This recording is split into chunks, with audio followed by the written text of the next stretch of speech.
Well, thanks so much for joining us today. As always, I appreciate when you choose to spend your time here, and we always strive to give you lots of value to make that worthwhile. And today's no exception. We're going to be chatting today with Dr. Jennifer Nash about negotiating with human leadership. So, welcome, Jennifer. It's great to have you here. Thank you so much for having me, Cindy. Yeah, and for those of you who may not know her, Jennifer Nash is the founder and CEO of Jennifer Nash Coaching and Consulting. She's a leadership development consultant and an author who helps Fortune 50 organizations prioritize people to power performance. We can all use a bit more of that. She's earned her MBA, her PhD, her PCC, and serves as an adjunct faculty at the University of Michigan. She's presented this groundbreaking leadership and coaching research at Harvard and Columbia University. So definitely comes to us with some chops around this issue. And she's also the author and of the best-selling and award-winning book, Be Human, Lead Human. So we're going to be hearing about that. So let's jump right in. Jennifer, it strikes me that with the world seemingly becoming less connected from human contact perspective, what is human leadership and why is it needed? I think I know, but I'd love to hear your input on that. Mhm. Yeah, so, it's so interesting to me that today, we have technology that brings us closer and closer together through screens. But at the same time, it's also dividing us, right? Yeah. We are losing this ability to connect human to human, in-person conversations. We see, in some of the younger generations, there's a preference to text people, even if they're sitting across from you, I know. and just talk to them, right? So, when I say human leadership, what I'm referring to is this ability to look at people as whole human beings, not just an employee who can deliver output for your organization. Yeah. Yeah, I love that. So important. It's funny as you're saying that I was chuckling because I remember with my kids, even when they were younger, and my guys weren't, we were sort of we doled out tech in small increments to them. So they were a bit of the exception, but they'd have kids over for parties, they'd be in the same circle and they're texting each other. I'd go downstairs going, what is going on? Right. Does nobody talk to anybody anymore? Right. And, Right. I admit I'm a bit of a old school myself. Like, if I go into a bank, I won't use ATM. I will stand in the Mhm. lineup and they're like, you can use the ATM. And I'm like, no, I'm saving your job. Right. So, Right. now Yeah. are leaders connecting with their people on a human level today? And, if not, what do you think is missing, if anything? It's a great question because I think what leaders have learned up until now is the role modeling of leadership from the leaders that came before them. So if those leaders were interacting with people one-on-one and talking to them and, making those personal connections, then likely the leaders are doing that today. But what I hear so often from clients is that, their leaders don't even know who they are. Yeah. It's rare that they get FaceTime with their leaders. I also hear a lot that, my leader just doesn't know, they don't know what's important to me. They don't know what motivates me. They don't know why I come to work aside from a paycheck. And so I think there's an opportunity here for leaders to rethink how they practice and think about leadership. Yeah. What does that look like specifically since the pandemic? Because before the pandemic, we could maybe get away with, hiding behind, measuring projects and measuring tasks and thinking that we were leading people. But as you know, those are two very different skill sets. Yeah. And so when COVID hit, all of a sudden leaders couldn't do it anymore. And they're thinking to themselves, well, how do I lead these people not only remotely, but how do I deal with, the messiness of life that Zoom all of a sudden introduced Yeah. to everyone's world, because before we had these carefully constructed facades of who we were and how we showed up at work. And then all of a sudden, when COVID hit and Zoom came on the scene without the blur function, we saw everything happening, right? And then blur came into place, and then everything sort of like, shifted a Yeah. little bit. But so I think so that's a very long way of saying I think there's an opportunity for leaders to change how they are thinking about and practicing leadership to show up in a way that brings the human element back to the forefront of business. Yeah, I love that you're doing this work, Jennifer. And frankly, it was one of the things that prompted me to start the art of feminine negotiation mission, if you will. It was more just seeing, my gosh, the world is, and this is pre-COVID, the world is so out of balance, and we're using these traditional, more competitive models of leadership, that sort of top-down approach, power over approach, rather than bringing compassion and collaboration to the table. So, and COVID certainly brought a seismic shift. I think people are starting to recognize that those so-called feminine skills that we saw as a liability are actually the most important leadership skills. And, one of the hallmarks of, the art of feminine negotiation is trust, right? And I believe that's the case for great leadership too. I think ironically, the skills that make for great negotiators are the skills that make for great leaders. So I'd love if Yeah. you talk for a minute about why is trust so important, and why do a lot of leaders not trust their employees? Oh, those are two great questions. So the first one is, why is trust so important? Trust is the bedrock. It is the glue that creates the interactions and creates the outcomes in the workplace. Yeah, So if we don't trust each other and we don't even maybe trust ourselves, we're not going to get the outcomes that we're looking for, yeah, either for ourselves or for the organization. yeah, So things need to start with trust. And somewhere between when we're born and we innately trust, right? And when we enter the workplace, we're taught that people have to earn our trust. that's true. So it's a very interesting shift that happens between when we're born and when we go into the workplace. And I would invite your listeners to think about, well, where did that paradigm shift for you? And where did you learn that people had to earn your trust rather than you freely give it to them, as when we were younger? Yeah. So that is something for people to think about. Yeah, And I like that perspective. It's true. There's so many things when you think of it. I often yeah, talk about negotiation, invoke your inner child. There's so many things we did as kids and we had it right, like intuitively. It was like yeah, nature impact. And then we got conditioned out of it, right? Conditioned yeah, out of our curiosity, conditioned yeah, into fear. I mean, all of these things that are yeah. major blocks. So what would you say is like the number one thing that a leader could do right now to be a human leader, to step into your model? I think the number one thing that a person can do to be a human leader is to ask questions. So often, you had asked why, do leaders not trust more in the workplace? And I think a primary reason for that is because they aren't confident in their own abilities and in the abilities of those around them to get the work done. Yeah. And so that manifests in micromanaging. It manifests in telling others what to do. It manifests in perhaps taking credit for the work. It manifests in all these different ways that aren't necessarily positive. Yeah. But when you lead from a place of trusting first, it accelerates performance and Yeah. it accelerates how people come together, collaborate, communicate, connect, and deliver. And so we look, high trust organizations outperform low trust organizations by Yeah. 286%. Wow. Wow. Yeah. Yeah. Well, and I want to really put a pin in that for our listeners, because I think most of us, we do that earn trust, but it's also that we're so conditioned. There's a very ego-driven approach. We talked a second ago about that power over versus power with. And when we're taking that kind of top-down approach, we often micromanage instead of giving people the latitude, giving them the latitude to make mistakes and learn from them, right? Have that kind of trust and coming from a place rather, surrendering ego, I guess, in our leadership models. So important.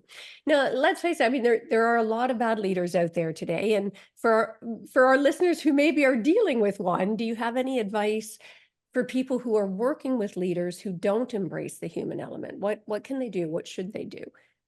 Yeah. I like to think positive about people, right? That's typically my default. And so I like to assume that when leaders are, having these challenges as they often have, like I don't think that people get up in the morning and say, you know what, I want to go to work and have a terrible day. I want to cause all the people around me to be in a bad mood. I want to micromanage everybody, right? I don't think that really happens, but that's my perspective. Yeah. So I do know that we have out there leaders, and I want to separate this and be very clear about this. We have leaders who exhibit toxic behaviors. We do not have toxic leaders. We have Mm, people, human beings, who exhibit toxic behaviors. And so when we separate the person from the problem, then we can start to look at what should leaders be doing to remove these toxic behaviors, right? How can they replace them with more human leader behaviors? And like I mentioned earlier, one of the first things that a leader can do is ask questions. And I think the same is true for the employee. If the employee is having challenges with their leader or with their manager, with the person they're directly reporting to, the first thing they can start to do, instead of assuming negative and Yeah. assuming all of these bad things, is to ask themselves the question, well, what is going on with this person? Yeah. What is causing them to behave in this way? Why do they have these patterns of behavior? What are they thinking that is causing them to act in this way? And sometimes when we can put ourselves in someone else's shoes, and many people will call that empathy or sympathy, we can look at it from a different perspective and have a greater understanding. That understanding gives us a little bit more patience and a little bit more tolerance to really take a step back, not take it personally, and think about what is actually happening here. And then when you have those data points that are driven by data and not by emotion, you can then make a decision what is right for you. Do you stay in that employer, in that organization where it's maybe not working so well for you? Or do you try to have a conversation with this person who's exhibiting these behaviors and figure out how you can have a better interaction and a better relationship? Uh, I am loving, you are totally speaking my language, Jennifer, let me tell you, because I mean, these are core elements of, I call it the art of feminine negotiation, but I love this human leadership approach. And I really like that you put a pin in this idea about separating the toxic, like, we always talk about toxic masculinity, for example. Right. And, I like to call it masculine toxicity because it's not that being masculine is toxic. There's No. all kinds of toxicity. There's feminine toxicity, you name it, right? So I love Right. that. So, and it's kind of like with kids, when we say it's not a bad kid, it's bad behavior, make sure that you separate that out. I think that's so important. And I also really want to put a pin for our listeners. You'll notice that, Dr. Nash is talking here a lot about asking questions. And I call it the art of curiosity or the art of fascination. It is Mhm. such a game changer when you can show up from a place of listening and asking powerful questions. And as you touched on that empathy, really good active listening comes from a place of empathy. Put yourself truly in the shoes of the other person to try and listen and understand and consider. We all have stuff going on. I don't always show up as the best version of myself. And I challenge any of you out there listening to say Yep. that you always have. My gosh, menopause, holy embarrassment, right? I mean, I was being irrational, recognizing in the moment that I was being irrational and not able to change it. So I love your approach to this, Jennifer. And considering sort of the evolving nature, you mentioned about COVID, and I think that and many other factors have led to this evolving nature of work environments, right? A lot more people Yes. working from home, a lot of, Yes. less bricks and mortars, very different models. How can human leadership principles be adapted for these hybrid or kind of flexible work arrangements? Yeah, I think human leadership dovetails nicely with a hybrid work arrangement or a work from home arrangement. I think, with human leadership, it's also presuming that, the people that are working with you and for you, they're adults. Yeah. They can manage Yeah. themselves. They want autonomy, right? They deserve autonomy. And they had autonomy during COVID. Yeah. And so to try to think that we're going to go back to what we had before COVID, it's not happening. Yeah. And there's a lot of leaders, unfortunately, who are stuck in that mindset of, well, Yeah. if we could just go back to status quo, prior to 2020, everything would be fine. Well, that's not the case, and we're not going backwards. And I think what's going to happen is if leaders can't get on board with hybrid and with remote, which is here to stay, Yeah. they're going to be looking for employees and they won't be talent magnets Yeah. and they won't be employers of choice. And so they have a decision to make. Where do they want to fall on that spectrum and Yeah. how do they want to appear to potential talent? Yeah. Yeah. I often say, I mean, if they don't get their head out of the sand, they're going to go the way of the dodo bird, right? I mean, it's just, Yep. we're in a, and not even just about the bricks and mortar versus, working from home, et cetera, but on issues of diversity and profound shifts we're seeing on issues of gender or sexual orientation or race and diversity. I mean, unless we open our eyes to so many people, I think, who believed that they were the sort of benefactors, if you will, of those, or benefiters of those systems, are resistant, saying, why can't we just go back? We can't go back to the way things were. Now, tied to that, it's tied a lot to our beliefs, right? I'm a big believer Yes. that, the thoughts that we create about situations and the meaning that we attach to them, they create our beliefs, which create our reality. So are Yes. there certain beliefs that you think maybe hinder us from practicing these human-centered leadership approaches, even for those who maybe genuinely aspire to adopt it or believe that they are on the path to adopting it? What kind of beliefs would hinder that? Oh, I'm so glad you asked that. Cindy, there's so many. Yeah. And I think often what happens is we're not even aware of these beliefs that we have that are Yeah. generating these actions and behaviors. And it takes a little bit of stepping back and reflection and self-awareness to really understand what's driving that. Yeah. So one of the behaviors and one of the thinking and mindset beliefs that is opposite of human leadership is this idea that people have to earn your trust, Yeah. right? That's a thought pattern, probably based on some data points in your background of why that is so, but you didn't come out of the womb that way. Yeah. So where did that happen? Why did it happen? And how is it getting in the way of your performance today? Yeah. And if it's not impacting your performance positively, then what belief do you need to shift and change in order to help you get that to where you want to be and perform at the level you need to? Yeah. Yeah, beautiful. Now, I find that, having been a practicing attorney for over 30 years, lawyers in particular, it can get very stuck. And I probably take some flack from our lawyers out in the audience here today. But I'd love your thoughts specifically on that. Like, how can, within the legal profession, I often talk about practicing with more purpose. What are some ways that maybe lawyers or other professions for that matter can show up with this sort of human approach to get Mhm. better outcomes? Oh, that's a great question. So often when you think about the different professions, there's many professions where we are professionally trained to engineer the humanity out of Yeah, the equation. And that often happens in the STEM area, yeah, right? yes, But it also happens in legal. It also yeah, happens in medicine. I mean, it happens in many true, of these finance, accounting, all these different spaces where maybe the focus isn't on people, it's on numbers and data. yeah, And so when you think about how you can reverse engineer that, I think it really starts with looking at the set of beliefs and assumptions that you have about how you're operating today, and where do people fall in those? Do they even figure into those? And likely they don't. And so then you yeah, can ask yourself, what is the desired outcome of this? How do people yeah, figure into this? If you're a lawyer, you're dealing with clients all day. You're dealing with people, unless you're a yeah, corporate lawyer, but you're still dealing with people that yeah, represent the corporation.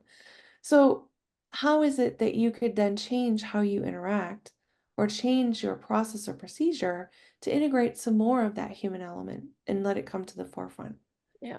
I love that. I love that. I think that's a great answer. And it was really interesting because as you were listing some of the industries, I was going, oh my gosh, because you think STEM, accounting, finance, law, medicine. Mhm. Ironically, or interestingly, all of those professions, if you will, or industries are ones that historically had been male dominated. And again, it Yep. reinforces for me this idea about, and, when and I don't think it's male female, and people often get put off when I talk about feminine negotiation. It's not about being a woman versus, it's about so-called masculine versus feminine traits. And I think we're getting away, thank goodness, from that terminology, so it'll be moot soon. But again, for our listeners, really putting a pin in about maybe rethinking how you approach rather than showing up with that chest beating kind of energy, that win lose energy, whether in business or in your professionally or personally.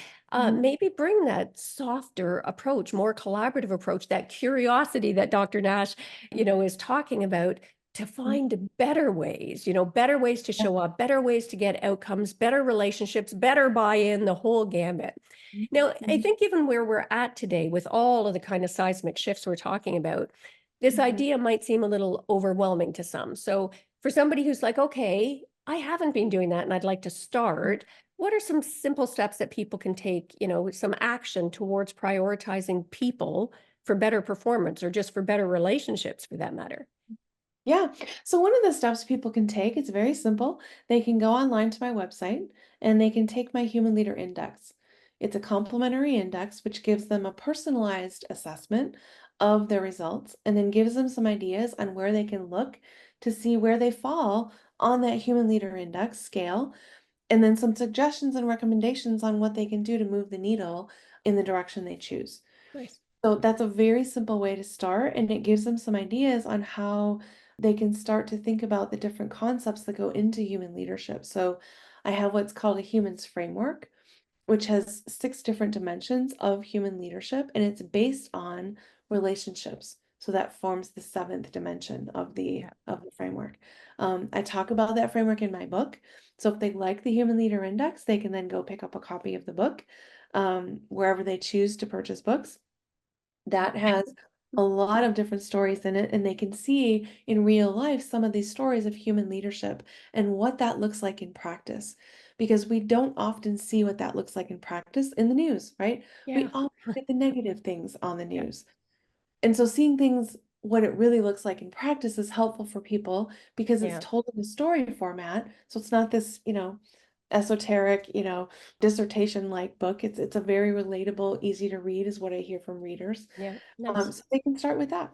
Yeah, beautiful. And it's funny, I think you're being generous when you say it's often not the case that we get that sort of in the news. I'd say sadly, it's a majority of the time. Our media seems to be Yeah. so fear-based, so negative-based. And, you hear over and over again how, negative news sells more, and apparently it's all Yeah. about money. Yeah. So, Well, it does, right? And if you it there's a reason for that, right? We are wired evolutionarily speaking, we are wired to pay attention to the negative yeah, because that signaled danger. yeah, And if we didn't pay attention to that, we could die. So yeah, so there is a reason why I think it's focused on that, but it's not always the most pleasant thing to see. I think another thing that might be of interest to your listeners is I don't know where they're all based, but if they are in the US, it may be of interest to them to take a look at how the current Democratic nominee is yeah, running their campaign. I have not seen one negative ad yeah, come from that candidate yet. And I think it's so fascinating because it's really changing. It's a seismic shift in how the race is being run, yeah. how the candidates are interacting with one another, and what the behaviors are. And it's Yeah. fascinating to watch this unfold in real time. Oh, especially seeing the bold distinction between the Democratic sort of campaign Yes. versus the Republican campaign in this. And it's Yes. interesting you say that. I literally just did a special episode on that and had somebody coming speaking to exactly that point. What are some things we can learn from, and how do we negotiate navigating, making the best choice for us and things to look for? So I love that you mentioned that. Now, what's one you'd mentioned about your book, and we'll make sure to put all that information in the show notes for our listeners if you were furiously trying to look up on the side, okay, how do I find this stuff? What's one of the most surprising things that you discovered while researching for your book, Jennifer? Oh my goodness. There were so many. I think one of the things that really stood out to me as I looked at the human examples of human leadership was that there was this mindset that, in the past, organizations were viewed as a place where people could just work, right? You go to Yeah. work, you do your work, and go home. And what I saw over, the people that I interviewed and the stories that they told about leading in a human way was that they really viewed organizations as places where people could not only work, but they came there to grow as Yeah. well. Right. So looking at this developmental aspect of someone and thinking about how do I support this person in growing and evolving and becoming their best human self they can possibly Yeah. be, that impacts that person on so many different levels. And it impacts the organization because you're going to get the best out of that person. Yeah. Yeah. So that was one of the fundamental things that I noticed about the data that, that came out in the data that was surprising to me.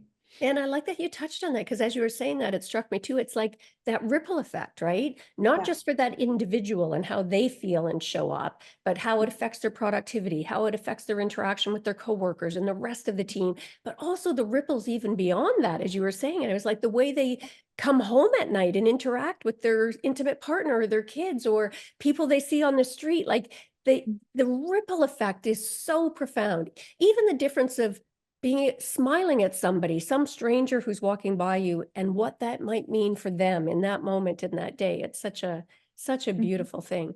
So mhm. I'm wondering, Jennifer, what are the key, would you say, are sort of the key skills or hallmarks that make for a really great leader? And by extension, given my sort of philosophy, and also a great negotiator.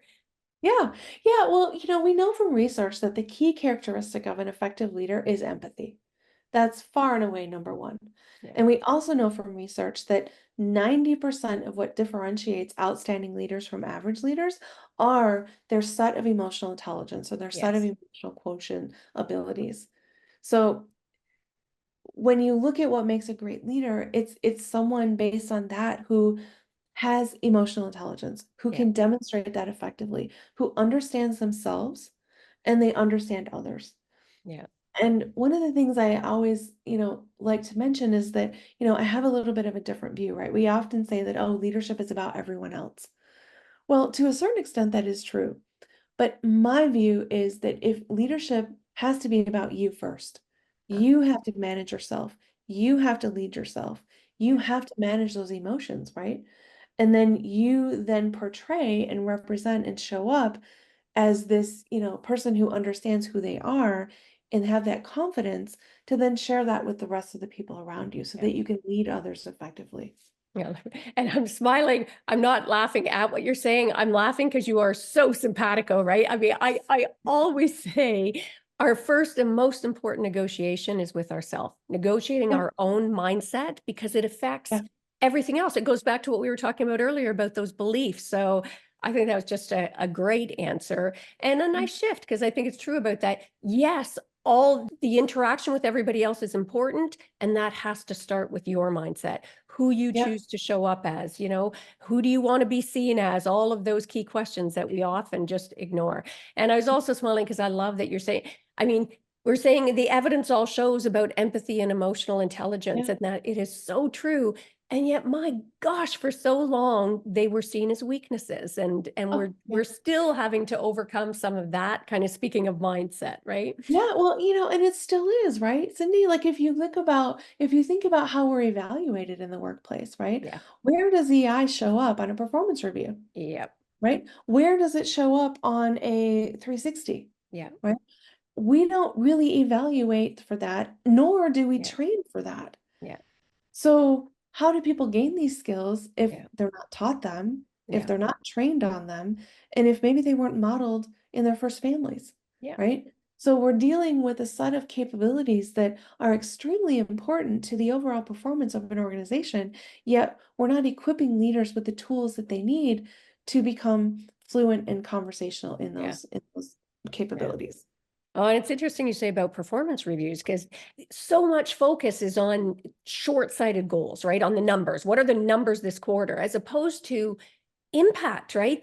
This person may, and I often encourage, when I'm training people or coaching them about, how to negotiate for a promotion or a salary increase or for a new position, go Mhm. in there raising awareness about the way in which, both the tangible concrete number stuff, but also those so-called intangibles, right? Like, how Mhm. do you help other people perform better in the workplace? What kind of relationships do you have with customers or clients who make them want to come back? What kind of loyalty are you inspiring? And that's rarely covered on most performance evaluations, which is Yeah, so yeah. short-sighted.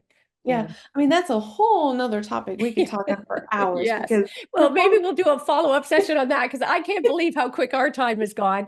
I And know. I normally like to end by asking, what's one of the greatest mindset shifts that you've had in your life? That doesn't have to be at all related to what we're talking about here, Jennifer. Just one of those aha moments that has you think about something differently or show up differently. So I would say one of the aha moments for me was being recognized by a leader. And I was 16 years into my career before this happened to me, where I was recognized as a leader and recognized as a human being, not just as an employee. Yeah. And that moment for me was so powerful, Cindy, like so Yeah. emotionally powerful that it stays with me to this day. Yeah. It's why I wrote the book. I tell the story about that in the book. Yeah. It's why I went on and did my MBA. It's why I did my PhD. And it's ultimately why I started my business so that I can help make the world a better place and help, improve leaders to be the best they can be, one leader at a time. Yeah, beautiful. Nice. And now I said we're going to have it in the show notes, but you've mentioned about your website, but just for people who are sitting there going, I need to know now, where can people learn more about you? Sure, they can find out more about me at my website, which is drjennifernash.com. That's drjennifernash.com. And there they'll find information about the book, which is called Be Human, Lead Human: How to Connect People and Performance. And on the website is also the link for the Human Leader Index that we mentioned, which is complimentary. Beautiful. Thank you. And like I say, we'll make sure to have that in the show notes for our listeners. So don't panic if you weren't able to get that down. And Jennifer, thanks so much for being here with us today. I mean, this was a really interesting conversation and I think so timely. So thanks for spending your time with us. Oh, I'm so grateful for you having me on the show. Thank you so much, Cindy. Yeah, and we'll have to do that follow-up as well. I think that might be an interesting topic as well, just on that evaluation process and maybe how we can improve that. And for our I hope listeners, I so. have no doubt you got loads of value from this episode. Make sure to subscribe if you haven't done that. And as always, I encourage the gift of sharing. Make sure to share this episode with anyone that you think could get some benefit from this message. And since all of life is about human connection, it's kind of an important one. Who couldn't benefit from this approach? And before we sign off today, just want to share some ways we can work together if you're looking to up-level your negotiation skills. I've got everything from my online to my group to my signature one-on-one VIP mastermind experiences to help you leverage your innate power to get more of what you want and deserve in life. And if that sounds interesting, check it out at artoffemininenegotiation.com. And be sure to grab a copy of my book as well, Art of Feminine Negotiation, if you haven't done that already. And that is a wrap for this episode. So until next time, go forth and negotiate your best life on your terms so you can stop missing out and start getting more of what you want and deserve from the boardroom to the bedroom. Until next time, take care.